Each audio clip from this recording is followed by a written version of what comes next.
Sejam bem-vindos a mais um episódio do podcast Papo de ADV. Hoje eu recebo Adriano Marinho. Ele é pós-graduado em Direito Empresarial, mas traçou a sua carreira no Legal Ops. Também é especialista em gestão de vendas pelo INSPER e já tem 11 anos de experiência no mercado. Hoje está como Head Comercial na Meirelles e Freitas. Vai conversar um pouco aqui com a gente sobre a história dele e também sobre a gestão jurídica, sobre dados, sobre vendas. Obrigado pela sua presença, meu amigo. Daniel, eu que agradeço a oportunidade, parabenizo aí pela iniciativa, né? Tanto sua como do escritório também está promovendo esses momentos para a gente partilhar um pouco, né? Trocar uma ideia e contribuir aí para quem está nos acompanhando. Obrigado, meu amigo. Eu, fazendo a sua apresentação, eu já toquei em um termo que nem eu tenho tanta familiaridade assim para explicar para os nossos ouvintes. Eu queria que você começasse o bate-papo falando sobre isso. Você tem 11 anos aí de experiência em Legal Ops. O que seria Legal Ops? Perfeito. O Legal Ops, né, é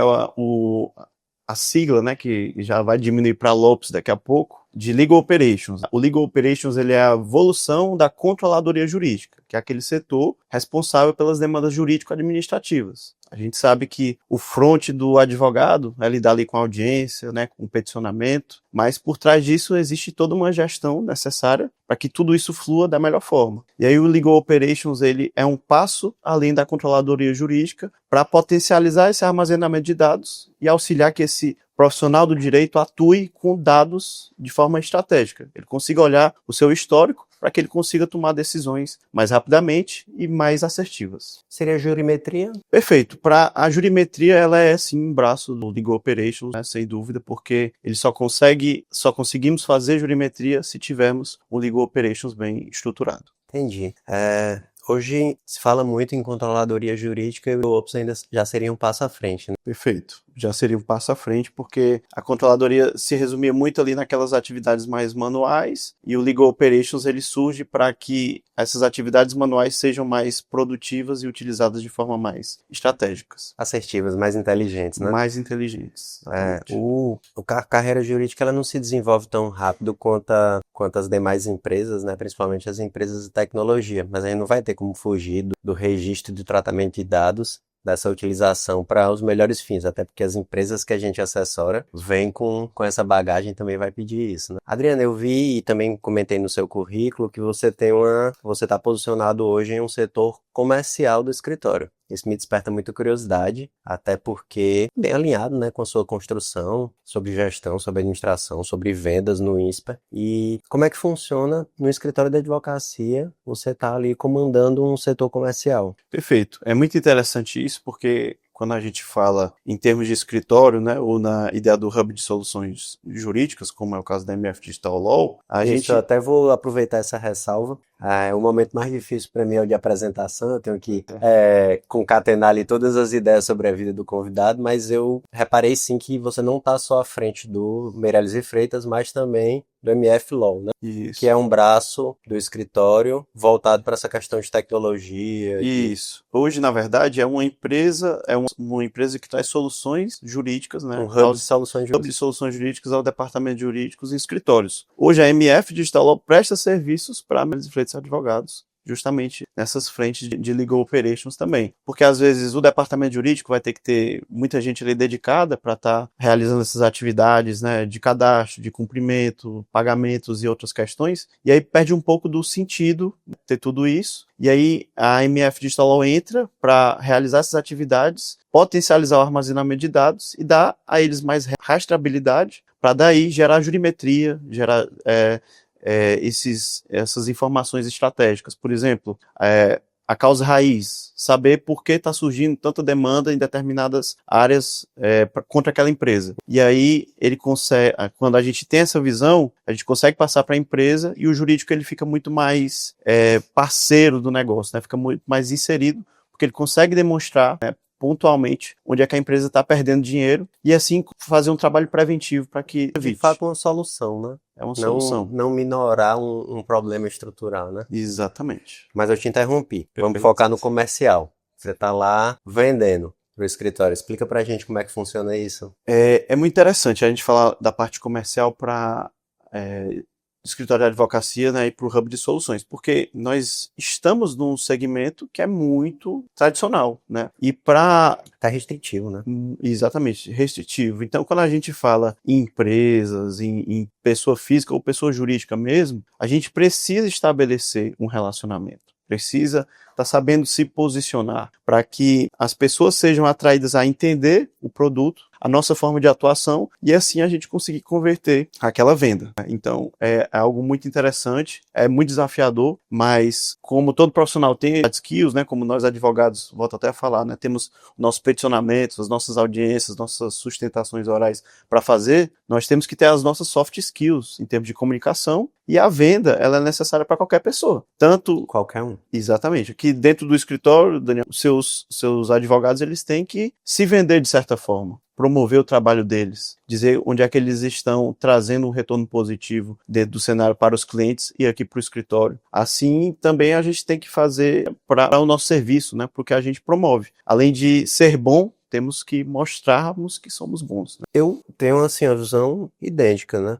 Para mim não se restringe à atividade profissional. A venda, ela é inerente ao ser humano. Desde os nossos relacionamentos interpessoais, sejam afetivos ou não, a gente sempre está se vendendo. Mas o que me é mais curioso é essa visão estrutural, empresarial, dentro da advocacia. Como é que funciona na prática? Como é que você consegue otimizar, obter resultados ou até mesmo controlar isso olhando para um escritório, que é um escritório bem relevante aqui no nosso estado? Perfeito, né? A gente sabe que, em termos de escritório, há muitas restrições do Código de Ética e não permite uma atuação comercial mais agressiva, né? Certo. A gente sequer pode abordar alguém, bater na porta, ó, quer que eu seja teu advogado? A gente sabe que há restrições nesse sentido. Então, a criação de conteúdo hoje, a realização de campanhas, a participação em eventos e o investimento em relacionamento são fundamentais para que essas conversões ocorram, né? Então, a gente sabe que não vai ser aquela coisa mais rápida, vai ser um relacionamento que vai durar ali, às vezes, 1, 2, 3 anos, para converter ali no terceiro ano.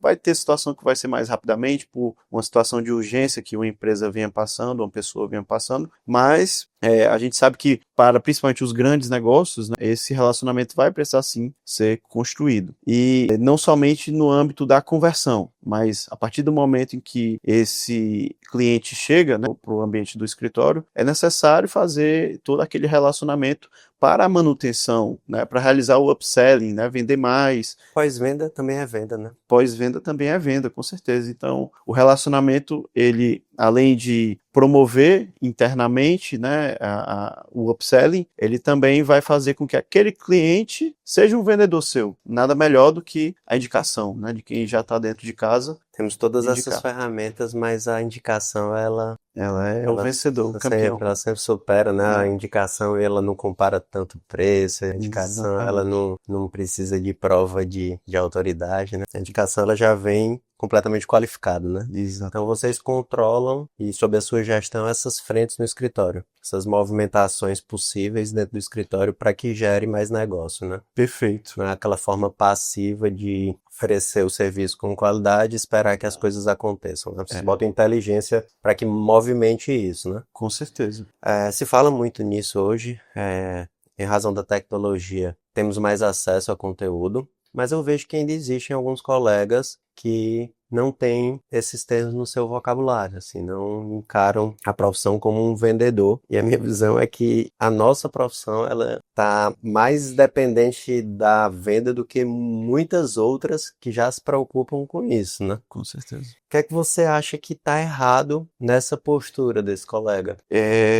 Justamente, às vezes o advogado ele tem uma parte técnica, esse hard skill muito bem colocado. Ele sabe fazer uma petição excepcional, sabe se posicionar de forma excepcional dentro de uma audiência, né? Tem êxito nos processos que ele lida e ele acha que por isso somente, né, ele tá suficiente. E aí ele deixa de desenvolver outras habilidades que vão potencializar, na verdade, todas essas outras frentes que ele já tem bem construído. Então, acho que o maior erro é essa acomodação, realmente. Deixar que outra pessoa faça isso por você, porque mesmo que tenha, por exemplo, o setor comercial dentro do escritório, é por isso que somente o setor comercial que vai vender. Todos temos que promover a ideia de onde estamos inseridos, né? Qual é a minha especialidade, o que eu posso propor, como é que eu posso agregar mais clientes, né? A gente sabe que, por exemplo, na frente previdenciária, né, até com a nossa amiga Érica, né, se produz muito conteúdo e a gente sabe que esse conteúdo vai chegar a alcançar pessoas que vão se identificar imediatamente com o que está sendo colocado ali e a partir dali já vai se iniciar uma conversão, um relacionamento para que aquele cliente feche, né? Então, é realmente não se acomodar.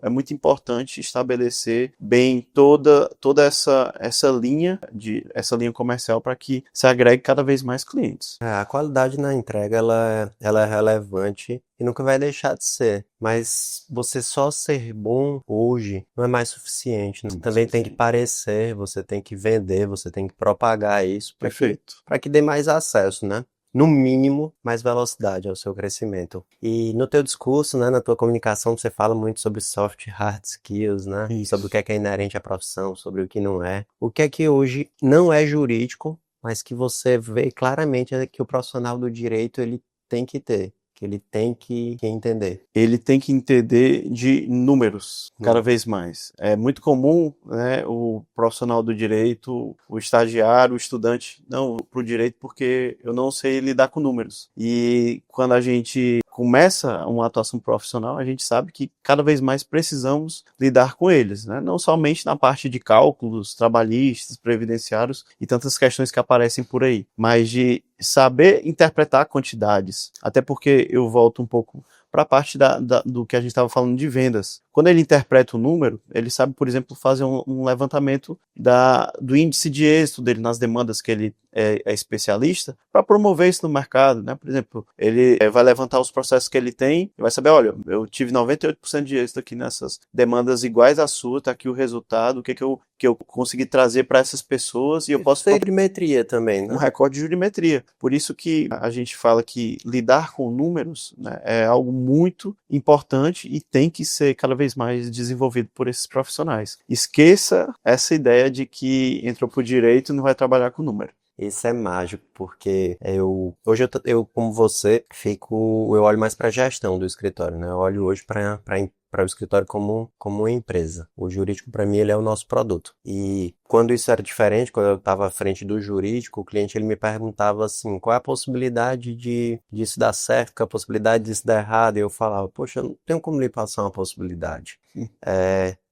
Depende do juiz que vai cair, depende da dilação probatória. Eu não sei se à época essa afirmação ela era verdadeira ou não. Eu sei que hoje ela não é. Hoje não é. É possível se passar essa possibilidade. Eu ainda não tenho, e admito, mas eu sou muito transparente quanto a isso. Eu falo, olha, eu ainda não tenho como lhe passar essa possibilidade. As possibilidades aqui, se eu estou decidindo lhe representar, são boas, senão a gente não estaria investindo energia. Mas eu acho que em algum momento aí isso vai ser possível. Eu acho que esse momento ele já existe, porque é difícil a gente assumir isso, mas nós somos probabilidades, né? Nós não somos nada mais do que algoritmos, do que índices, né? Então, se vai cair entre uma das 30 varas, é uma possibilidade. Durante o processo, se a instrução vai ocorrer de uma forma positiva ou não, é uma outra possibilidade. Perfeito. Dentre os juízes, se eles vão entender ou não, é uma possibilidade. Então, hoje, é possível o cliente perguntar qual é a possibilidade de eu ganhar isso aqui, eu responder.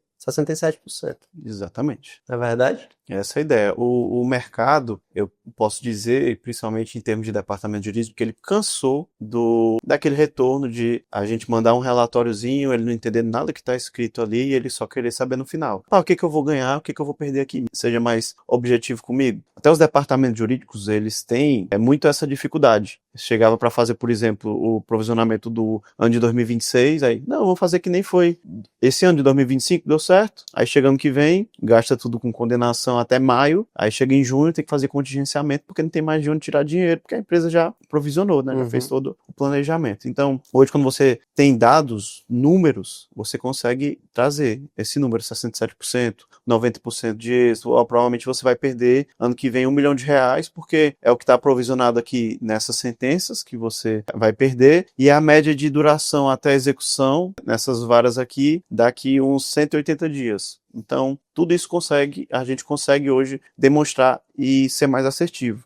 E eu até puxo, quando eu nem era comercial ainda, um dos primeiros clientes que eu consegui captar, eu me lembro, era no recesso, perto ali do Natal, e aí ele me ligou, vou passar no seu escritório amanhã pra gente conversar. Aí eu, na hora, aí fui lá no PJE, levantei todos os processos dele na SAGE e os processos trabalhistas. E aí eu fiz um relatório que eu consegui indicar como é que estava essa perda dele, o que ele ia perder. Primeira coisa, quando ele sentou, foi, rapaz, meu escritório atual não me mostra isso aqui não. Eu já consegui a venda ali, porque eu consegui demonstrar o que estava mais crítico para ele. E ele achava até que na época o mais crítico era os processos trabalhistas e o civil estava muito pior. Objetiva, né? Objetiva, exatamente. De uma forma objetiva, porque quando você demonstra de uma forma objetiva, salta aos olhos de todo mundo. Exatamente. Não era meu cliente, né? Era um relacionamento que estava iniciando, mas a partir do momento que ele viu os números que ele poderia trabalhar, preparar a empresa para lidar com aquilo, ele já ficou rendido ali e conseguir fazer essa venda, né? Conseguir começar esse relacionamento dessa forma. Então,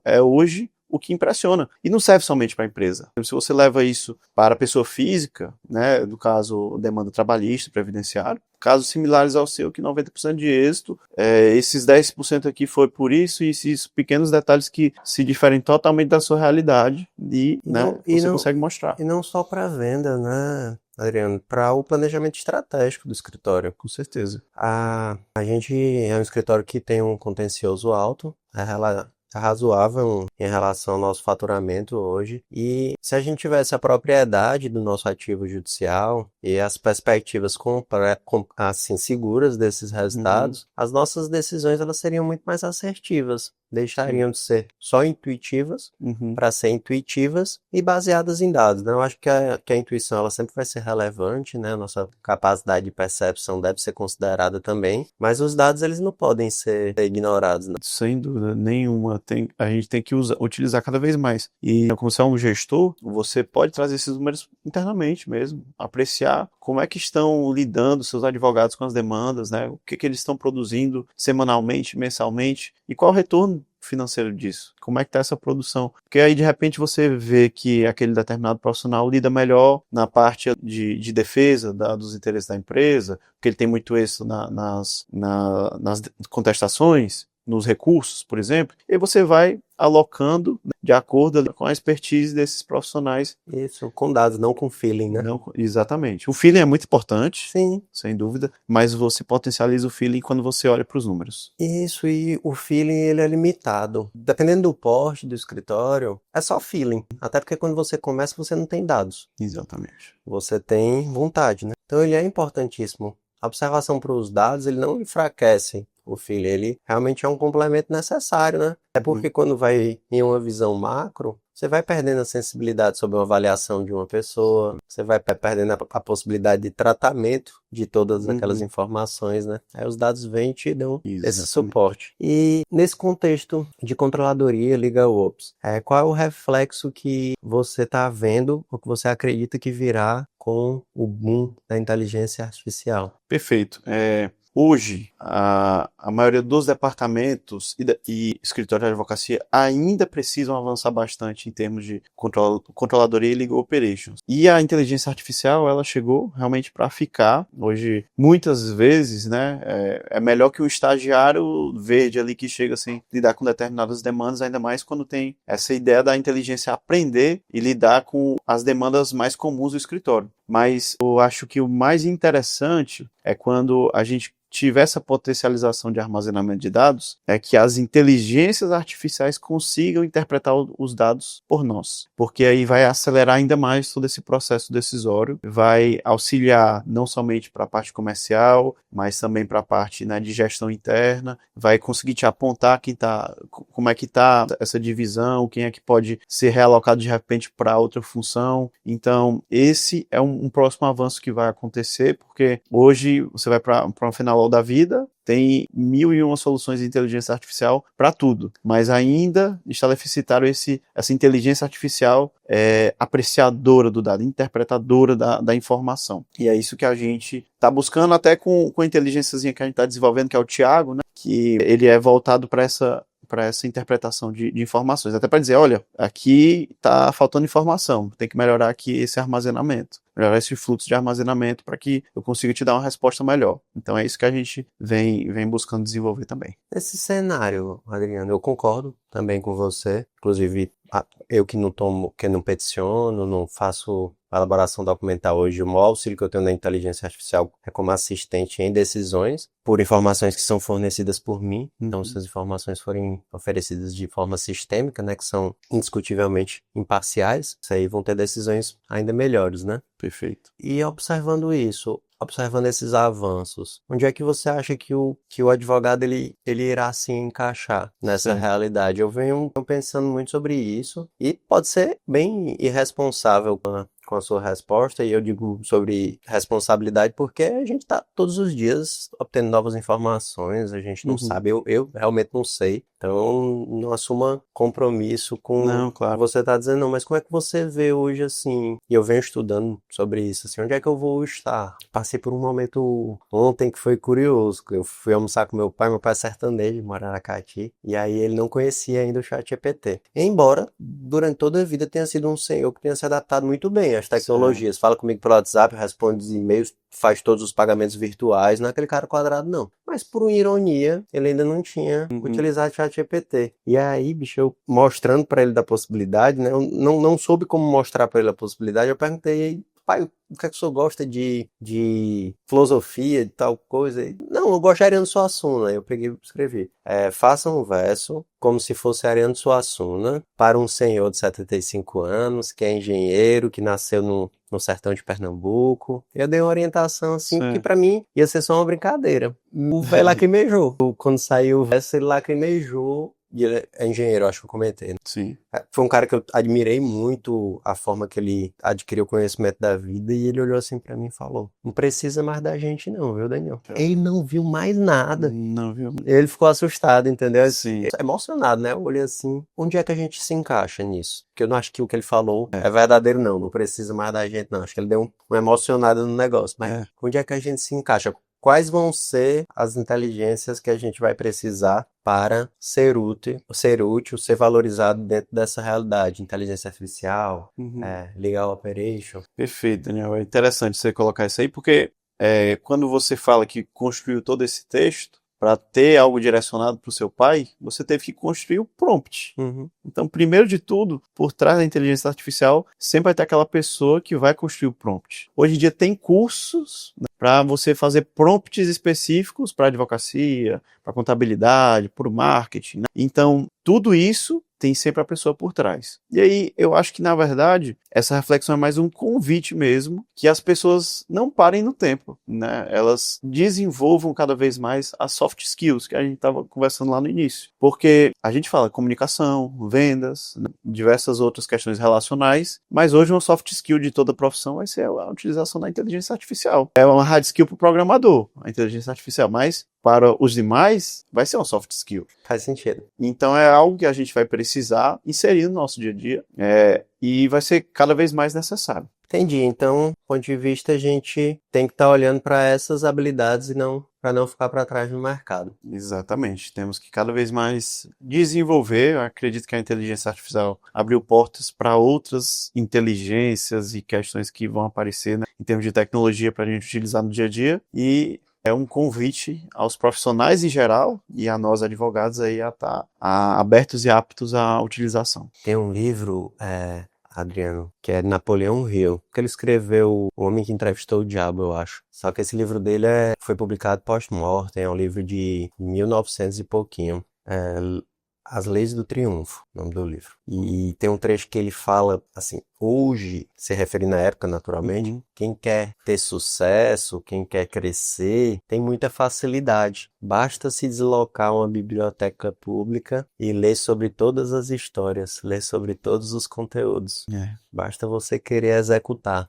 Antes era muito mais difícil. Ixi, isso é uma afirmação que você parafraseando é bem contemporânea, né? Hoje, Sim, você basta submeter ali um celular e exatamente. ter acesso ao conteúdo, né? Então eu acho que eu não acho muita coisa não sobre inteligência artificial. Eu tenho muitas dúvidas, mas eu acho que assim, a gente vai ter que fazer, ser mais humano, priorizar algumas sensibilidades que são nossas, Sim. desenvolver algumas coisas artesanais que também são nossas, né? E se utilizar dessas ferramentas, né? Saindo um pouco dessa área de tecnologia aqui, que você domina bastante, mas voltando para um tema que também, que inclusive é onde você está plotado hoje na Meirelles e Freitas, que é o comercial. E esse tema desperta muita curiosidade dos nossos ouvintes, que muitas vezes estão iniciando a carreira ou mudando ali de mercado. Na reunião ali de fechamento mesmo, hoje o que é que você observa como um diferencial que faz ali gerar aquela decisão de contratação pelo cliente?